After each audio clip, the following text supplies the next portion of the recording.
Je vais vous présenter un peu Maison Agapé. Donc ça a été créé dans le but de rassembler justement toute ethnie, toute couleur, tout pays. Il n'y a pas de barrière de religion ou quoi que ce soit, que vous soyez catholique, que vous soyez orthodoxe, que vous soyez... Peu importe. Nous, on regarde à la relation avec le Seigneur. Parce que le Seigneur veut toucher votre cœur et non votre religion ou votre croyance. D'ailleurs, le thème aujourd'hui, c'est les croyances et la manifestation de la foi. Aujourd'hui, le Seigneur va briser beaucoup de croyances alors que nous pensons que c'est la foi. Ah oui, ça va vous ébranler aujourd'hui. Ça va vous bousculer, alors je vous le dis. Et en plus, vous allez ressortir rafraîchi avec la vraie foi. Et vous allez voir ce que ça fait d'avoir la vraie foi. Parce que la vraie foi, je ne dis pas le message. L'amour agapé, manifester l'amour agapé envers tous. D'accord? C'est la base. Donc j'ai parlé de la prophétie tout à l'heure. Mais c'est quoi la prophétie sans l'amour? À la fin, au final, c'est écrit. Paul le dit très clairement. À la fin, c'est l'amour qui va rester. Aujourd'hui, vous allez recevoir 100 prophéties. Mais ces 100 là, vous allez les oublier. Mais la seule chose que vous allez retenir, c'est les sandwichs qu'on vous a donnés gratuitement. C'est-à-dire, c'est manifesté par l'amour. Parce que les personnes qui ont préparé, ils ne se sont pas dit, on va se faire du bénéfice dessus. On s'est dit, on veut le donner avec le cœur. Ils n'ont pas reçu une prophétie et ils ne se sont pas dit, tiens, j'ai une révélation, je vais donner. Non, non, non, non, non, non. C'est le cœur qui a parlé. D'accord? Donc n'oubliez jamais, sans l'amour, il n'y a rien. Peu importe là où vous allez, dans les conférences, peu importe. C'est l'amour qui va guérir, qui va délivrer. Donc, pourquoi on appelle ça le chemin? Eh bien, le Seigneur va nous remettre sur le bon chemin. Chaque personne. Le chemin de l'obéissance, de la foi, de l'amour. Le chemin, la vérité, la vie, c'est Jésus. D'accord? Donc n'oubliez jamais. Et les fondements. Il veut nous asseoir dans les fondements, nous établir dans les racines bibliques qui a été perdues depuis des années et révélées par les prophètes, les serviteurs de Dieu à travers l'esprit prophétique. Donc, soyez disposés, ouvrez votre cœur. Vraiment, ne vous limitez pas. Si vous vous limitez, c'est qu'on va casser une croyance quelque part. D'accord? Donc, soyez prêts à être dérangés. Non, mais vraiment, je vous le dis. Vraiment à être dérangés dans votre esprit, dans votre cerveau. Dérange-nous. Alors, je voudrais juste rappeler, et Mima, est-ce que tu pourrais mettre dans le schéma le numéro 1, s'il te plaît? Merci. Je voudrais juste rappeler, avant de pouvoir passer et de te donner la main au prophète Neil qui est parmi nous, qui va nous apporter la parole. Je voudrais juste rappeler ce qu'on a vu pendant le premier chemin. Même si c'est publié sur Internet, je vais vous donner la foi de pouvoir, la soif, pardon, de pouvoir aller voir ces vidéos. Alors, ce qu'on a vu, c'est les pensées prophétiques. Qu'est-ce que les pensées prophétiques? Je l'ai schématisé très simplement. Lorsque Dieu voulait faire des hommes, il a dit « faisons ». Il ne l'a pas fait encore. Ça veut dire qu'il a pensé. Avant de pouvoir le faire, il l'a pensé. Une fois qu'il l'a pensé, il dit « puis Dieu dit ». Donc il le dit. Il dit sa pensée. Une fois qu'il a dit sa pensée, qu'est-ce qu'il fait? Dieu créa. Tout ça, c'est dans Genèse 1. Je vais très très vite parce que ça a déjà été dit. Genèse 1, 27, il dit « Dieu créa les hommes de sorte qu'ils soient à son image ». Donc, il l'a fait, il y a eu l'acte, et ensuite, Dieu vit, et c'est devenu visible. Ce que vous ne voyez pas aujourd'hui, vous allez le voir, parce que c'est dans la pensée de Dieu. Ce que vous êtes en train de penser là, tout de suite, là, ce que vous n'avez pas encore, vous allez le voir, pas tout de suite, mais ça va arriver. D'accord? Et le premier combat des pensées, d'accord? Parce que les croyances sont dans les pensées. Le premier combat des pensées est dans Genèse 3. Qu'est-ce qui se passe? On voit que le serpent était le plus rusé.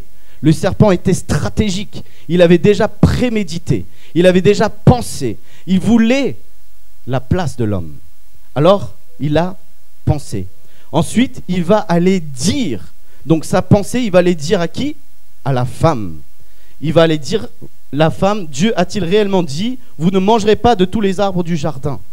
Et ensuite, voilà le combat qui est là. Donc c'est entre, la barrière, elle est juste là, le combat. Je ne l'ai pas mis, la barrière, elle est juste là. Le combat se passe là. Entre ce que vous entendez, entre ce que vous croyez et ce que vous voulez faire. Au moment où vous commencez à regarder,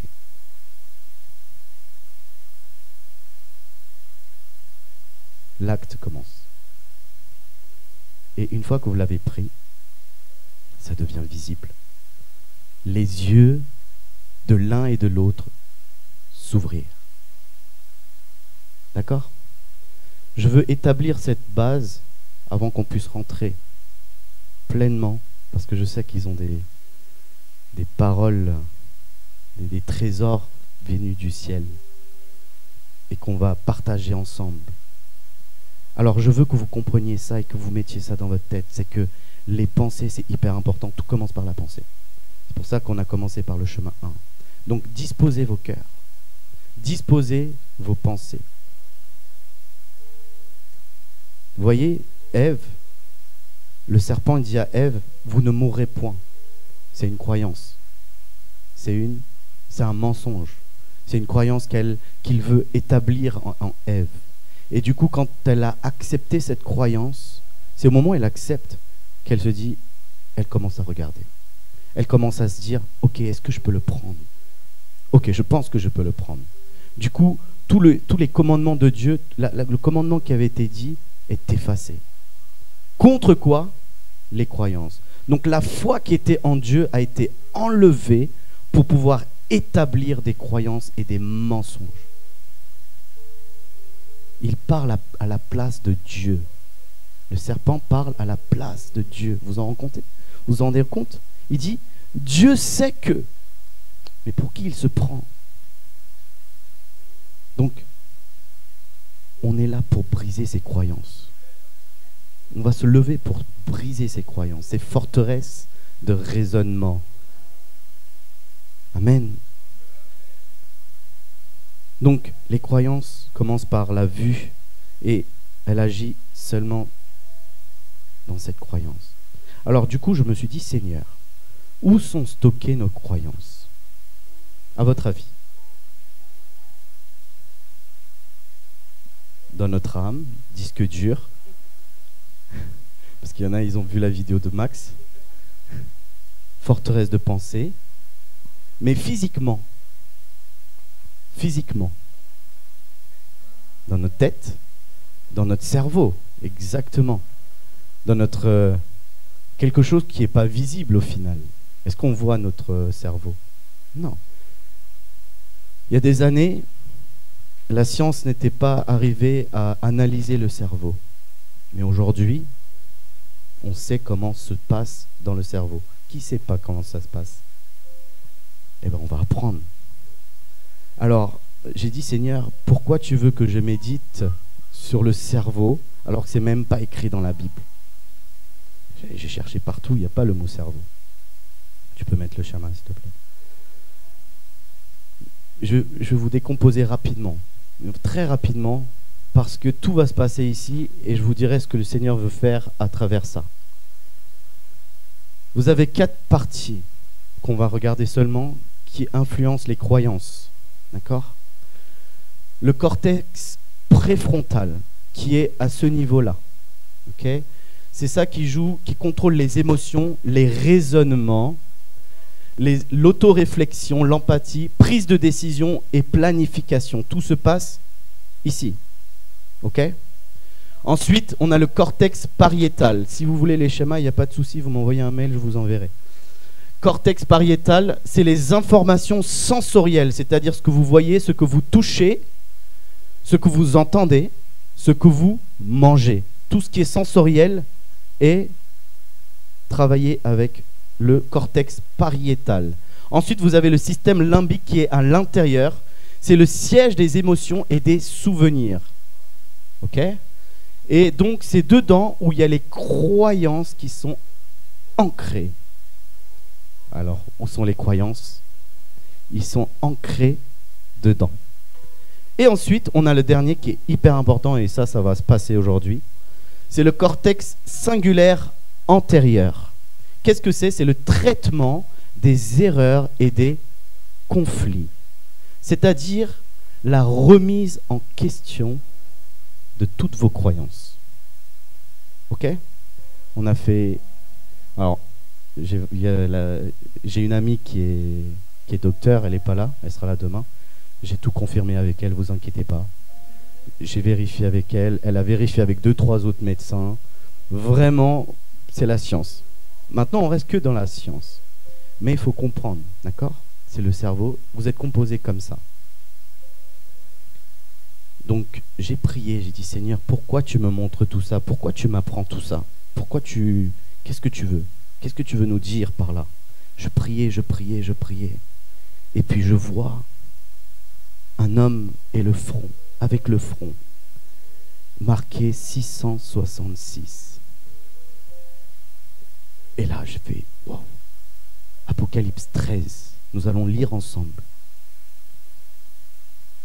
Apocalypse 13, versets 11 à 18. Puis je vis monter de la terre une autre bête, qui avait 2 cornes semblables à celles d'un agneau, et qui parlait comme un dragon.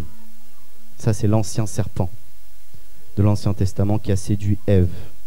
Elle exerçait toute l'autorité de la première bête en sa présence, et elle faisait que la terre et ses habitants adoraient la première bête dont la blessure mortelle avait été guérie. Elle opérait de grands prodiges. Donc, il touchait la vue. Même jusqu'à faire descendre du feu du ciel sur la terre, à la vue des hommes. Et elle séduisait les habitants de la terre par les prodiges qui lui étaient donnés d'opérer en présence de la bête, disant aux habitants de la terre de faire une image à la bête qui avait la blessure de l'épée et qui vivait. Et il lui fut donné d'animer l'image de la bête, afin que l'image de la bête parlât, et qu'elle fit tout ce qui n'adorait pas l'image de la bête fussent tués. Et elle fit que tous, petits, grands, écoutez bien, petits, grands, riches et pauvres, libres et esclaves, reçussent une marque sur la main droite ou sur leur front, et que personne ne put acheter ni vendre sans avoir la marque. Le nom de la bête ou le nombre de son nom, c'est ici la sagesse, que celui qui a de l'intelligence calcule le nombre de la bête, car c'est un nombre d'hommes et son nombre est 666. 6 étant le chiffre de l'homme.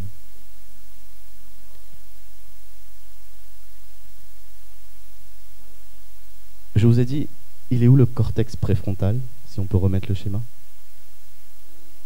Voilà, le front, juste derrière. Il est juste là. Du coup, j'ai dit, mais Seigneur, qu'est-ce qu'il en a à faire que nous achetions ou que nous vendions pas? La maison, une voiture, peu importe. Vous imaginez un peu ou pas?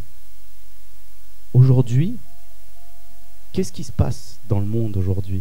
Les coachs, les développements personnels, qu'est-ce qui se passe avec eux? Qu'est-ce qu'ils vendent? Leur savoir, leur matière grise, c'est-à-dire leur cerveau. Donc si on ne peut pas vendre ou acheter, si on ne peut plus s'exprimer, si on ne peut plus penser, la marque de la bête s'inscrit sur notre front.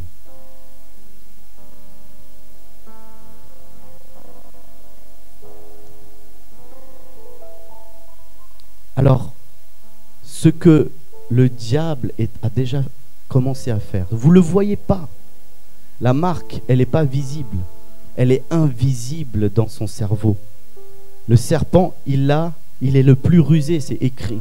Donc il a commencé à penser comment je peux faire pour ramener la marque visible, mais en attendant, qu'est-ce que je peux envoyer? Quelle guerre je peux faire? Donc la guerre, elle n'est pas charnelle. C'est pas avec le sang ou la chair. La guerre, c'est dans les pensées.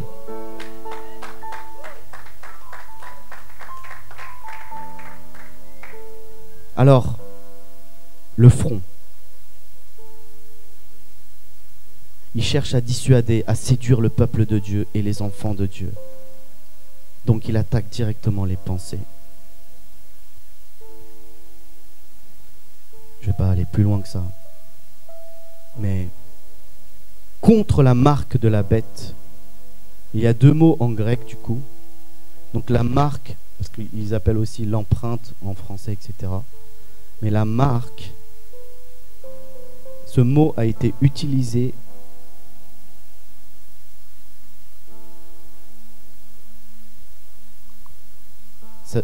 le mot est charagma pour marque en grec. Et en fait, le Seigneur, le Saint-Esprit met le sceau de son Saint-Esprit. Le Père met le sceau. Et le sceau, c'est sphragizo. D'accord? Et ce mot-là, en fait, c'est l'authentique. C'est-à-dire que nous allons recevoir, nous allons avoir sur notre front le nom de l'Éternel. Nous allons avoir le sceau du Saint-Esprit. Il y a un verset qui dit « En lui, vous aussi », Éphésiens 1,13, « après avoir entendu la parole de la vérité, l'évangile de votre salut, en lui vous avez cru et vous avez été scellés du Saint-Esprit qui avait été promis. » Chapitre 4, 30. « N'attristez pas le Saint-Esprit de Dieu par lequel vous avez été scellés pour le jour de la rédemption. » C'est-à-dire que aujourd'hui, ce que le Seigneur a dit, ce qu'il va faire en tout cas pendant tout le séminaire, voyez votre cerveau et votre disque dur, comme dirait apôtre Max. Votre cerveau là, toute la partie là, va être guérie. Pourquoi on recevrait une guérison sur notre main, notre cœur, nos pieds, peu importe l'infirmité qu'il peut y avoir dans notre corps, le cancer, etc. Pourquoi on ne recevrait pas la guérison dans notre cerveau directement? Dites-moi, pourquoi on ne recevrait pas? Vraiment, vous allez recevoir quelque chose dans le cortex préfrontal. Et Dieu est déjà en train d'agir dans votre cortex pour pouvoir détruire les croyances. Amen. Car les armes avec lesquelles nous combattons ne sont pas charnelles, mais elles sont puissantes par la vertu de Dieu pour renverser des forteresses. Nous, qui nous renversons. Qui ça? Nous. Dites nous. C'est pas Dieu, c'est nous. Renversons des forteresses. Nous renversons les raisonnements et toute hauteur. Quand on regarde hauteur, c'est les murailles de croyances qui s'est formée devant nous. Tout ça, ça va briser. Et vous savez pas ce qui va se passer. Qui s'élève contre la connaissance de Dieu. Contre quoi? La connaissance de Dieu. Et nous amenons, alors nous allons amener toutes nos pensées captives à l'obéissance de Jésus-Christ. Et c'est ce qui va se passer jusqu'à demain. Alors vous devez être tous là demain aussi. Amen. Nous allons juste se lever avant de passer au prophète Neil. Nous allons tous nous lever. Nous allons mettre notre main sur notre cortex préfrontal. Et nous allons dire, Seigneur, je veux que tu viennes toucher mon cerveau. Tu nous as révélé, tu nous as donné la connaissance afin de pouvoir détruire les pensées, les croyances, les raisonnements que le diable a mis en nous. Pas seulement les diables, mais les hommes également. L'héritage également. Que ce soit mes parents, mes frères et sœurs, mes amis.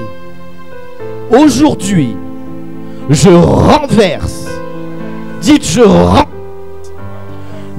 renverse tous les raisonnements, les hauteurs qui s'élèvent contre la connaissance de Dieu. Aujourd'hui, Père, touche-moi par ton Saint-Esprit. Je veux recevoir et je reçois la guérison divine dans mon cerveau. Au nom de Jésus-Christ, recevez maintenant la guérison. Recevez maintenant la guérison. Au nom de Jésus-Christ de Nazareth, qu'il y ait un changement, qu'il y ait l'électricité de Dieu, qu'il y ait la puissance de Dieu, qui vienne remettre en place, au nom puissant de Jésus-Christ. Je renverse maintenant, je renverse les forteresses qui se sont élevées, les murailles maintenant, je les brise au nom de Jésus. Sayaba Sadayabaha Razadaralabasata. Élevez vos voix, élevez vos voix. Élevez vos voix. Dites Seigneur, Seigneur mon Dieu, Éternel des armées, ouvre les portes Seigneur, ouvre les portes. Saraba Surya Baba Baba Baba Baba Sora Radaraba Sadayalata Mazatayana Manderebeliasa. Le Seigneur est en train de faire un renouvellement dans l'esprit, un renouvellement dans le corps, un renouvellement dans l'âme. Oui, je parle le renouvellement maintenant au nom de Jésus-Christ de Nazareth. Au nom de Jésus-Christ de Nazareth, les forteresses tombent maintenant. Les forteresses tombent maintenant. Dites Seigneur, je dispose mon cœur afin d'entendre ta parole, afin d'entendre ta parole, au nom de Jésus-Christ de Nazareth.